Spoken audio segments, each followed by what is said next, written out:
भाग्यजनक दुखुनांथाव आरो बे खोथाखौ जों स्पष्टयै बुङो एबसुआ बेबायदि गाज्रि इनस्टिगेट खालामनायनि जुदि 1% जुदि एभिडेन्स दङब्ला 1% जुदि बेबायदि तथ्य दङब्ला जोंनो हो आङो बेखौ प्रत्याबान खालामदों चेलेन्ज खालामदों दुलाराय बर' फरायसा आफादनिफ्राय आं रिजाइन लागोन आरो बे घटनाखौ जुदि जोङो खालामदोंब्ला जोंनि मायबा तथ्य दङब्ला जेलाव थांनो थाखाय रेडि जों एबसुनि मावथि बिबानगिरिफ्रा एबसु माने इउपिपिएल माने एबसु बे खोथाफोरा दिनैनि तारिखआव फैनोनो नाङा इसु भित्तिक मालाबा एबसुआ इउपिपिएलखौ मदद खालामदों बिनि मिनिङा बे नङा जे इउपिपिएल माने एबसु माने इउपिपिएल एबसुआ जाबाय जातीय संगठन एबसुआ जाबाय फरायसा आफाद इउपिपिएलआ राजनीतिक दल बिसोरनि प्रिन्सिपाल आइडियोलजी दङ बिसोरहा संबिधान दङ राजनीतिक दल हिसाबै बिथांमोना सोलियो बेखौ सरजाबनायनि खुनु खोथायानो गैया बिनि सोमोन्दोनि बाथ्राखौ बुंनायनि खोथायानो गैया जोंथ' बयखौबो बिदा फंबाय सानो पिसफुल प्रटेस्ट रेलि खालामदोंमोन आरो बे रेलि खालामनायनि गेजेरजों जोङो मोनसे थासारि नुबाय जे जागायजेननायाव रेलिया पिसफुली डेम'क्रेटिकेलि खोब डिसिप्लिनै फैदोंमोन आरो फैयै फैयै जेब्ला बिटिसि सेक्रेटारियेट सफैयो बे समाव बिटिसि सेक्रेटारियेटनि गेटखौ खुलिनानै सिङाव हाबलांनानै माखासे माने लन्ड भन्ड खालामनाय थासारि बा माखासे जिखिनि जानाङै थासारि जानायखौ जों नुनो मोनदों आरो बेखौ लानानै दुलाराय बर' फरायसा आफादा जों सिगाङावबो गोथौयै दुखु मोननायखौ जों फोरमायदों बे जाथाया आनफर्चुनेट आरो बे जाथाया जानाङामोन आरो कुनु कारनाव जोङो हिंसानि बा भायलेन्सनि थासारिखौ जोङो मालाबाबो जोङो लाय होबोआखै आरो बेबायदि जानायखौ जोङो गोथौयै दुखु मोननाय फोरमायदों आरो बे जाथायखौ लानानै दिनै बिटिसिनि गाहाय बिथाङा दुलाराय बर' फरायसा आफादखौ थोंजोङै आसि थुनानै बेयाव दुलाराय बर' फरायसा आफादनि थोंजोङै लोब्बा दङ होननानै जोङो बुंनाय नुनो मोनदों खोथाया जाहैबाय स्पष्ट जे हारिनि खैफोदनि समाव हारिनि अलखदनि समाव ग्रुप अफ मिनिस्टारनि रिपर्टआ मा जागोन आरो रिपर्ट फैखांनायनि उनाव दिनै जोङो मा नुखो बेखौ लानानै गोबां स्तराव नट अनलि क'क्राझार धेमाजि लखिमपुर दुधनৈ उदालगुरि बाक्सा चिरां गोबां जायगायाव तामुलपुर बा सिसिट'वा हिसाबै 10 नभेम्बराव जोङो सनापुराव 1 लाख मानसिनि गेदारिं खालामनानै जोंनि प्रटेस्ट जोंनि 14टा जनजातिनि अस्तित्वनि जि मोनसे रैखाथिनि थाखाय जे जोंनि खोथा जों बेखौ लाखिदों मोनद' हारिया गासैबो बिथिंजों जौगानाय गासैबो बिथिंजों बिसोरनि सुबुं अनजिमाया बारा 2 कौटि मानसिखौ 45 लाखनि सायाव जुदि दाजाबनानै होयोबा जाबसिननानै होयोबा जोंनि अस्तित्वआ मा जागोन बे खोथाखौ लानानै जों बयबो गोसोआव गिखांनाय सानखांनाय गासैबो बिथिंजों बे थासारिया सोलिगासिनो दङ दा दुलाराय बर' फरायसा आफादा मिरु हिसाबै जिल्ला आन्चलिक इउनिटजों हाबाफारि लायो आरो बे हाबाफारिया 27 तारिखआव स्ट्रिमलाइनहै माने टर्च रेलि माने बनजार लानानै रेलि खालामनाय आरो प्रतिबाद खालामनायनि हाबाफारिया स्ट्रंलि जालांबाय आरो सरकारा बेखौ लानानैबो एटेनसनाव गोलैदों राभा फरायसा आफादा खालामदों टिएमपिकेआ खालामदों गुबुन गुबुन जायगायाव खालामदों दा फैयै फैयै 29 तारिखआव जि जाथाय जाबाय बे जाथायाव जोंनि क'क्राझाराव थानाय गोबां माने कलेजनि आरो क'क्राझार इउनिभार्सिटि बड'लेण्ड इउनिभार्सिटि गुबुन गुबुन कलेज गासैबो फरायसा फरायसुलिया स्पन्टेनियासलि बेयाव ओंखारलांदों आरो बिथांमोना 25 तारिखनिफ्रायनो आन्दलन खालामदों साइन्स कलेजआ खालामदों बड'लेण्ड इउनिभार्सिटिया खालामदों क'क्राझार इउनिभार्सिटिया खालामदों गुबुन गुबुन कलेजआ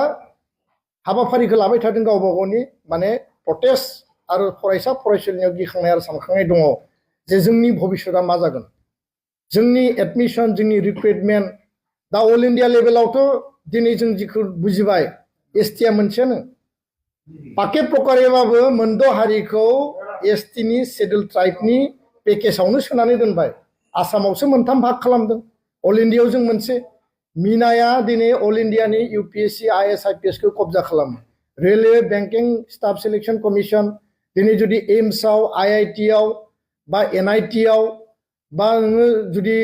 आइआइएमआव एडमिशन लानांगौबा जों गासैबो बिथिंजों जों धुलिसात जालांगोन गासिबो बिथिंजों जोंनि रावबो फरायसा फरायसुलिया बेयाव जागाखौ मोननाय नङा खारन सेन्ट्रेल इउनिभार्सिटिनिफ्राय जागायनानै कम्पिटिटिभ एग्जामाव मिनानि उनावनो दिनै टाया हमा फैगोन जोंहा टाया हमजों गाज्रि मोननो गोनां खोथा गैया खिन्थु खोथाया जाहैबाय जे बिसोरो गासिबो बिथिंजों एडभान्स बिथांमोननि लिडारफ्रा बुंदों जे जोंनो एडुकेशननि रिजार्भेसन नाङा साख्रि बाख्रिनि रिजार्भेसन नाङा खिन्थु एसटि माने गासिबो कटाखौ बिसोरो एन्जय खालायगोन दा खोथाया बेबायदि परिबेसखौ गिनानै फरायसा फरायसुलि बिथांमोना 25 तारिखनिफ्रायनो ग्रुप अफ मिनिस्टारनि रिपर्ट फैगोनखौ प्रतिबाद खालामनानै माने दाखिल खालामनायनि सिगांनो प्रतिबाद खालामनानै गावबा गाव इनस्टिटिउसनाव धरना होदों प्रटेस्ट खालामदों पिसफुलि खिन्थु बे खालि बिथांमोना जयेन्टलि हाबाफारि लादोंमोन आरो बे हाबाफारि लानायाव बे दुखुनांथाव जाथाया जानानै थांबाय जोंखौ दिनै दाय होनाय नुदों बिटिसिनि चिफ बिथाङा जोंखौ दाय होदों जे बे घटनायाव एबसुआ जड़ित दङ एबसुनि थाखायनो जादों दुलाराय बर' फरायसा आफादा स्पष्ट बुङो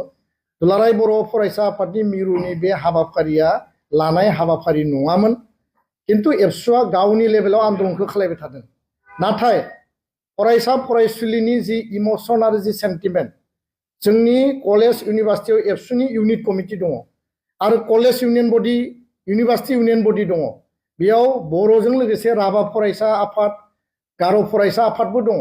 आरो गासै ट्राइबेल फरायसा आफादानो ट्राइबेल स्टुडेन्टनि मुभमेन्ट हिसाबैसो प्रटेस्ट हिसाबैसो बिसोर अर्गानाइज खालामदों जोङो बिथांमोननियाव दाय होनो नागिराखै बे भायलेन्स जानाया गाज्रि जादों बेखौ खालामनाङा खिन्थु बे जोंनि इउनिट कमिटिफ्रा आनसलिक अफिसनिफ्राय थांनाय सप्ता खनसे 10 दिननि सिगांनिफ्रायनो प्लेकार्ड फ्लेग बेनार लानानै बिसोरो बुंदों जे जोंबो प्रटेस्ट खालामगोन गावबा गाव आनसलिकआव माने कलेजाव गावबा गाव इउनिट माने जि कमिटि इउनिभार्सिटि दङ आरो इउनियन बडि दङ गुबुन गुबुन ट्राइबेल फरायसा आफादजों जोंबो प्रटेस्ट खालामगोन जोंनो फ्लेग नांगौ जोंनो पस्टार नांगौ जोंनो प्लेकार्ड नांगौ दा बिथांमोना लानानै फैदों आरो डेफिनेटलि बिथांमोना रेलियाव एबसुनि फ्लेगखौ लादों इन्डियान फ्लेगबो लादों राभा फरायसा आफादनि फ्लेगबो लादों ट्राइबेल फरायसा हिसाबैसो बिथांमोना प्रटेस्ट खालामदों दा बेखौ जुदि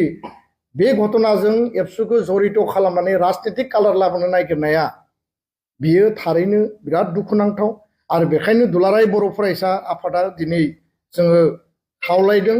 जे राजखान्थि खालामनायनि बियो सम नङा आरो बे घटनाखौ राजनितिक कालार होनायनि बियो सम नङा बे इनस्टिटिउसना बिटिसि सेक्रेटारियेटआ शहीदनि बिनिमयाव मोननाय 5000 मुंख्लंनि शहीदनि बिनिमयाव थैनि बिनिमयाव जों दिनै बिएसि एकर्ड बड'फानि बड'लेण्ड आन्दलनजों जोङो बिएसि एकर्ड मोनबाय बिएलटि आन्दलनजों बिटिसि एकर्ड मोनबाय एनडिबि आन्दलन एबसु आन्दलनजों बड' एकर्ड बिटिआर एकर्डजों मोनबाय आरो बे जोंनि संग्रामनि अस्तित्वनि संग्रामजों लुजानाय बानायजानाय मोनसे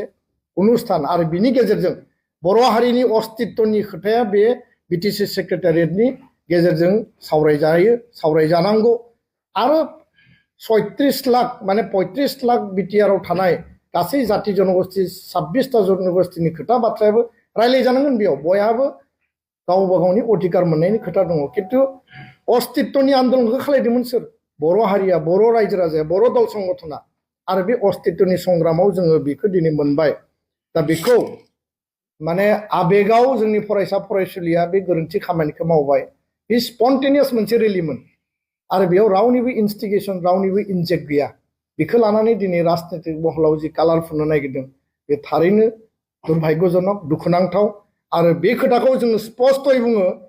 एबसुआ बेबायदि गाज्रि इनस्टिगेट खालामनायनि जुदि 1% जुदि एभिडेन्स दङब्ला 1% जुदि बेबायदि तथ्य दङब्ला जोंनो हो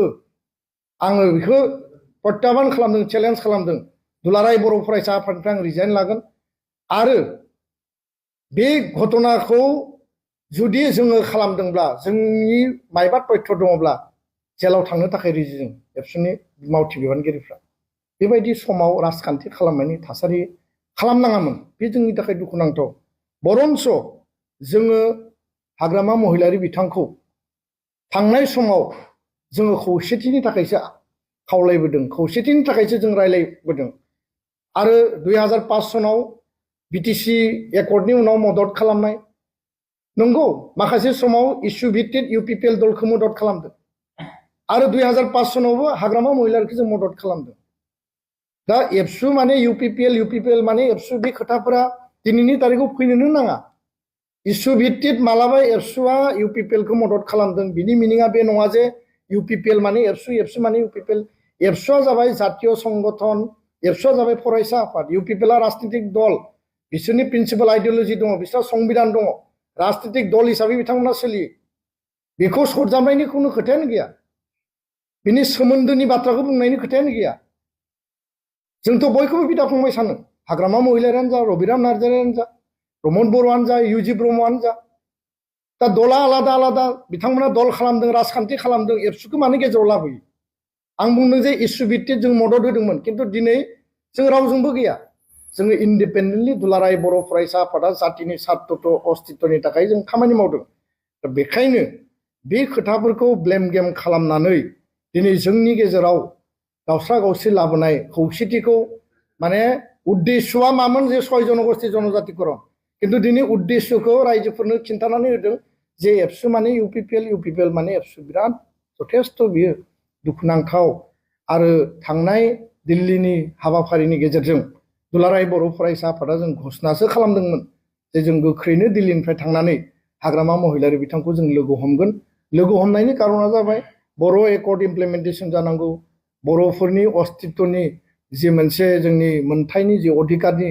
जि खोथाफोर दङ बेखौ लानानै जों गुवार गोथौयै बिथाङा जिहेतु काउन्सिलनि मुरब्बी जाबाय गोदानै सरकार दाबाय आरो काउन्सिलनि मुरब्बी हिसाबै जोंहा रायलायनाया जोंनि डिउटि आरो रेसपन्सिबिलिटि आरो इभेन 29 तारिखाव जि घटनाया जाबाय बे जानाय सानखालि बिनि सिगां बरमानि आन्चलिक अफिसाव 25टा बर'नि माहारियारि आफाद गौथुम धोरोमारि आफाद गौथुम बयखौबो लानानै एबसुआ गोथौयै गुवारै 6 कमिउनिटिनि एसटि होनायनि सायावसो जोङो गुवार गोथौयै सावरायबाय थादोंमोन आरो बे सावरायनायाव रिजलिउसनानि 1 नम्बरानो दङमोन 25टा जातीय आफाद धोरोमारि आफादा हाग्रामा महिलारि बिथांजों गोख्रैनो सावरायगोन एमपि बिथांमोनजोंबो सावरायगोन मन्त्रिजोंबो सावरायगोन एमएलए आरो स्पिकार बिथांमोनजों सावरायगोन सरकारजों रुलिंजों अपोजिशनजों जाय जेराव थाया मानो हारिनि खैफोद बा अलखदाव जों खौसे सावरायनानै बेखौ जों बोरै गाबथानो बे सावरायनायनिसो डिसिसन लादोंमोन बिथांखौ लोगो हमनो गोनांमोन खिन्थु बिथाङा दिनै जोंखौ आसि थुनानै दाय होनानै कालार फुननानै जेरैबायदि जोंखौ सावरायनो लामा पेसेज बानायनायखौ बन्द खालामना होनाय बायदि जेरै खालामबाय बे जोङो बिराद दुखु मोनदों आरो जों दिनैबो राजि बिथांजों सावरायनो थाखाय दिनैबो जों एग्रि बिथांजों सावरायनो थाखाय खारन अस्तित्वनि बे संकटआव जोङो बिथांजों सावरायनांगोन आरो बिथाङा बुंदों जे एबसुआ गोजौआव थांनानै सोरजों रायलायनानै मा बुजाबुजि जादों बेखौ आं मिथियो जों रावजोंबो जेबो बुजाबुजि जायाखै बुजाबुजि जानायनि खोथा गैया जोंनियावबो गोबां